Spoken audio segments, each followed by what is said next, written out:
पहले भी हमने बड़े बड़े लोगों की पीएचडी तोड़ी है। खट्टर साहब को भी गंगा पार भेजेंगे, जमुना पार नजदीक है, कभी फिर वापस आ जाए। और करनाल जिले में एक ही काम कराया कि करनाल और असंध के बीच में एक टोल टैक्स लगा दिया, सारे रोन लग रहे उसकी जान। अब की बारी बोलने आ रहा है आदमी पूरा भारी, विधायक माननीय शमशेर सिंह गोगी जी आ रहे हैं, जोरदार ताड़ियां। आओ जी, सबसे भारी आदमी आ रहा है।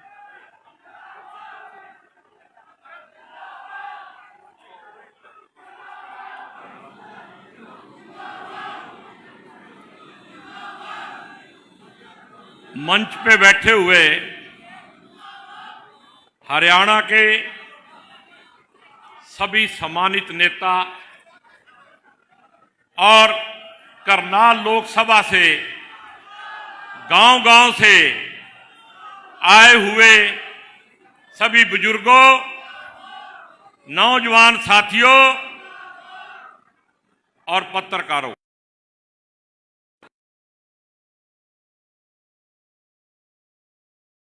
पहले वोट डालते समय गलती हो गई थी और उस गलती को सुधारते सुधारते बीच में 10 साल लग गए। 10 साल के अंदर इस आरएसएस की विचारधारा वाली सरकार, बीजेपी की सरकार ने गरीब से लेके छोटे व्यापारी तक, कर्मचारी तक किसी को भी नहीं बख्शा और किसान को तो बख्शा ही नहीं।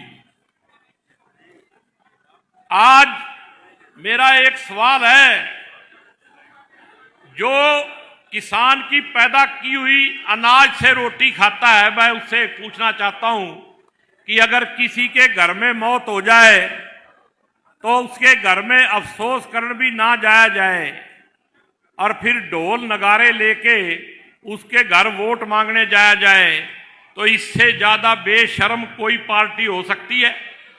750 किसान शहीद हुए और 2 मिनट का समय ना पार्लियामेंट में मिला और ना विधानसभा में मिला। खट्टर साहब कहा करते, किसान अपने लिए मरे, हमारे लिए नहीं मरे। जो अनाज पैदा करते हैं, खट्टर साहब पता नहीं रोटी क्यों खाते हैं। और खट्टर साहब की एक मैं आपको विशेषता बता दूं, वो आदमी से हाथ मिला के राजी नहीं है। इसीलिए जब पता लग गया भाई इसकी इतनी नेगेटिविटी है तो उसको मुख्यमंत्री से हटा दिया। तो मैं ये कहता हूं आपसे, जो आदमी मुख्यमंत्री के लायक नहीं है वो एमपी के लायक क्या है भाई? और एमपी बन के हमारा क्या कर देगा? मुख्यमंत्री बन के तो हमारा कुछ करया नहीं। जहां करनाल से एमएलए बनया वहां ही कुछ नहीं करया। और करनाल जिले में एक ही काम करया कि करनाल और असंध के बीच में एक टोल टैक्स लगा दिया, सारे रोन लग रहे उसकी जान। तो एक बात मैं और कहना चाहता हूं भाई, जब से ये सरकार आई है इन्होंने हमारा भाईचारा बिगाड़ने का काम किया, समाज को बांटने का काम किया और लोकतंत्र को तोड़ने का काम किया, खत्म करने का काम किया और साथ में संविधान को भी बदलने का नहीं, बिल्कुल खत्म करने का काम किया। अगर आपने भाईचारा बना के रखना है, समाज बना के रखना है और अपना लोकतंत्र और संविधान बचा के रखना है, ये बाबा साहब का संविधान है। अगर संविधान नहीं बचा तो ना कोई वोट मांगने आएगा, ना कोई वोट देने की जरूरत पड़ेगी, क्योंकि वोट का अधिकार भी संविधान के माध्यम से ही आया है। आपका कोई भी अधिकार जब राजा और प्रजा होती है तब नहीं होता। और मोदी जी चाहते हैं कि इस देश में राजाशाही आए और उसके बाद प्रजा गुलाम हो जाए, किसी तरह का कोई संविधान ना हो, कोई कानून ना हो, जो चाहें वही करें।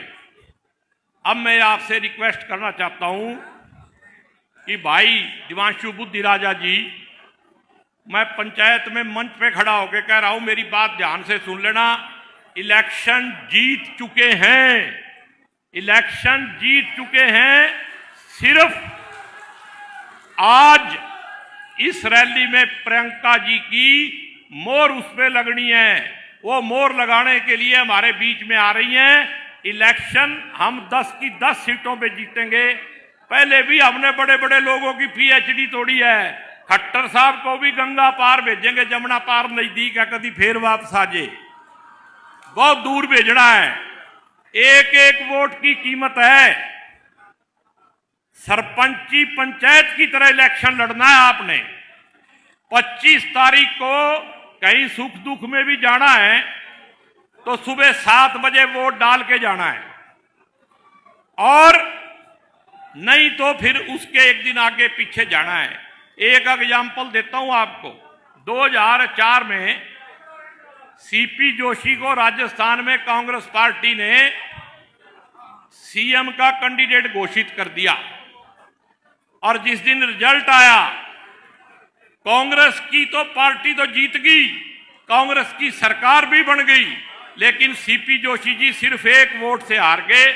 इसलिए मैं कह रहा हूं, एक एक वोट जो है वो आपने कांग्रेस के लिए, हाथ के पंजे के लिए, असली कैंडिडेट हमारा जो है वो हाथ का पंजा है। इस हाथ के पंजे पे निशान लगा के दिव्यांशु बुद्धि राजा को जिताना है और मोदी जी को भगाना है। मोदी जी जाएंगे तो ही अच्छे दिन आएंगे। जय हिंद, जय भारत।